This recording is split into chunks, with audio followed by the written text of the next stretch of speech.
Agora, você não está sendo otimista demais quando imagina que o trabalho da Polícia Federal, que entrou como força auxiliar, porque o caso não foi federalizado, e tudo o que a Polícia Federal eventualmente vier a descobrir vai ser submetido ao Judiciário Estadual do Rio de Janeiro.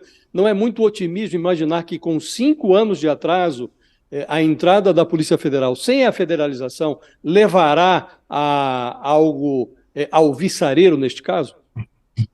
Não, importantíssima a sua pergunta, Josias. Primeiro, deixar uma coisa clara para quem está nos assistindo, porque nós fomos contra a federalização em 2018, né? No final de 2018, que é quando essa hipótese foi levantada. Por quê? E eu fui uma das pessoas que fui contra, assim como toda a família, porque havia uma possibilidade real da vitória do Bolsonaro, né? E a Polícia Federal, sabíamos, evidente, que teria influência do governo federal.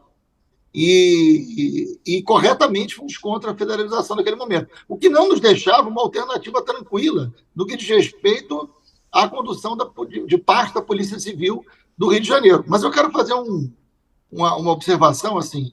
Eu acompanhei de muito perto essa investigação em vários momentos, até o momento que as informações deixaram de ser dadas pelo governo do Rio de Janeiro. Mas alguns delegados, eu cito Daniel Rosa, né, eu cito Moisés, foram delegados que trabalharam muito corretamente no caso, delegados da Polícia Civil do Rio de Janeiro, trabalharam muito, então eu não estou generalizando em relação à Polícia Civil do Rio de Janeiro, que eu tenho muito respeito, mas a condução política do governo do Rio em relação ao caso Marielle, na troca sucessiva de delegados, foi muito danosa. Não se trata de otimismo, porque não é uma nova federalização, mas há um acordo, né, de cooperação, a Polícia Federal vai investigar, vai dar prioridade a isso, que faltou, né, por parte da Polícia Civil do Rio de Janeiro nesses 5 anos. A gente sabe que muita coisa deixou de ser feita, e eu não quero crer que foi proposital, mas, enfim, muitos erros gravíssimos foram cometidos nessa investigação. Agora, é bom lembrar, e você vai lembrar, José, houve uma intervenção no Rio de Janeiro na época da morte da Marielle. O Rio estava sob intervenção naquela época, né? Você vai lembrar disso, inclusive era de segurança. O interventor era o general Braga Neto, né? Exatamente. E naquele período existiu uma investigação da investigação, que foi pedida pelo então ministro Raul Jungmann. Então, muita gente não lembra disso. Houve uma investigação da investigação. O delegado que fez a investigação da investigação é o mesmo delegado que hoje assume a superintendência da Polícia Federal do Rio de Janeiro, né? Então, é uma pessoa que conhece o caso da investigação da época. Claro, com muitas limitações na época. Então, não é um desconhecido do caso. Uhum. Né? Como orientar... Pois não. Não, desculpa, eu ia só emendar uma pergunta, que você está falando sobre a condução política no Rio de Janeiro, né, que, na sua opinião, prejudicou, né, a apuração desse caso. Queria saber se também percebe uma condução política por parte do governo federal durante o governo Bolsonaro em relação a isso. Acha que, de alguma maneira, o governo Bolsonaro atrapalhou as investigações ou não quis investigar o caso Marielle? Olha, foi bem pior do que isso, Fabiola. A gente precisa lembrar uma coisa, que a morte da Marielle, eu tomei conhecimento por parte da assessoria direta dela, que eram pessoas que tinham trabalhado comigo, imediatamente depois do caso, né? Porque uma das sobreviventes ligou para a gente, enfim, era uma pessoa que tinha trabalhado comigo também, a única sobrevivente, a Fernanda, que estava no carro. E eu cheguei no local do crime imediatamente depois. Eu avisei a polícia, eu cheguei no local do crime junto com a polícia. Enquanto eu me deslocava para lá, liguei para a Polícia Civil do Rio de Janeiro e eu cheguei junto com a polícia no local. Então, só para que a gente tenha uma dimensão desse caso, para te responder, enquanto a gente estava ali, imediatamente, tanto eu quanto o delegado Fábio, que era o responsável pela delegacia de homicídios, a gente viu na hora que tinha sido uma execução, pelo disparo, pelas informações que o carro estava em movimento, ou seja, não era bala perdida, não era assalto, ficou claro que era uma execução já ali na hora, e aquilo muito impactante para todos nós, né, diante da Marielle e do Anderson dentro do carro assassinados brutalmente, mas naquele momento chega um jovem militante do partido na época e me mostrando um telefone celular. E eu achei estranho, falei, não, agora não é hora. Ele falou, não, você precisa olhar. E eu olhei esse telefone junto com o delegado. E no telefone que eu recebi, tinha uma mulher negra sentada no colo de um rapaz negro e dizia: Marielle era mulher de traficante. A mulher da foto não era Marielle, o rapaz da foto não era qualquer traficante, e isso começou a circular com o corpo da Marielle dentro do carro. O corpo da Marielle estava dentro do carro. Então, houve uma produção de fake news, houve uma disputa sobre a memória da Marielle imediatamente. É difícil crer que isso já não estava pronto, porque não tinha dado tempo de tirar o corpo dela de dentro do carro. E isso o senhor liga a Bolsonaro? E isso o senhor liga a Bolsonaro? Eu vou chegar. Isso liga ao que fez Bolsonaro virar presidente. Isso entra, isso coloca a Marielle dentro de...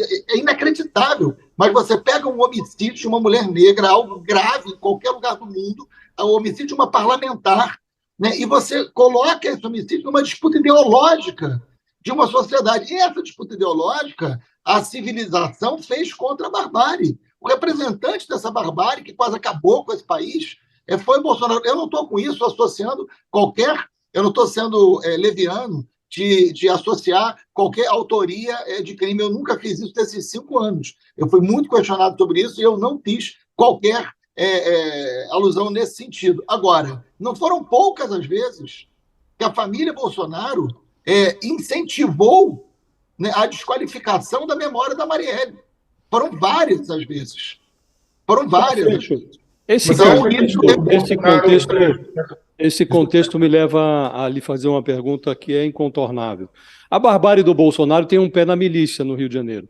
De um lado, o governo Lula tem o Flávio Dino, ministro da Justiça, que critica o que ele chama de milicianização da política e transforma em questão de honra a elucidação do assassinato da Marielle Franco. E, de outro lado, o governo tem no Ministério do Turismo a Daniela do Vaguinho, que dá à pasta do turismo um aroma miliciano. Não acha que é um contrassenso muito incômodo para o governo?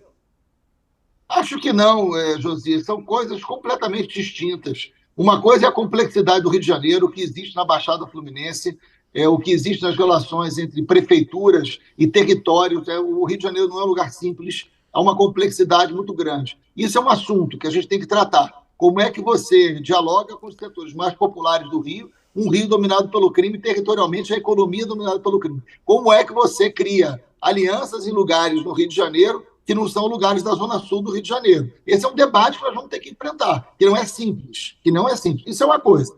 A outra coisa, a gente está falando de um assassinato. A gente está falando da milícia enquanto um grupo criminoso que mata pessoas. São 2 assuntos que eu acho que são bem distintos e bem diferentes. Então, acho que não tem contradição. Eu fui a pessoa que mais investiguei milícia dentro do parlamento. A gente fez uma CPI das milícias que levou à prisão 240 líderes de milícia, entre eles deputados e vereadores, alguns deles investigados, no caso Marielle.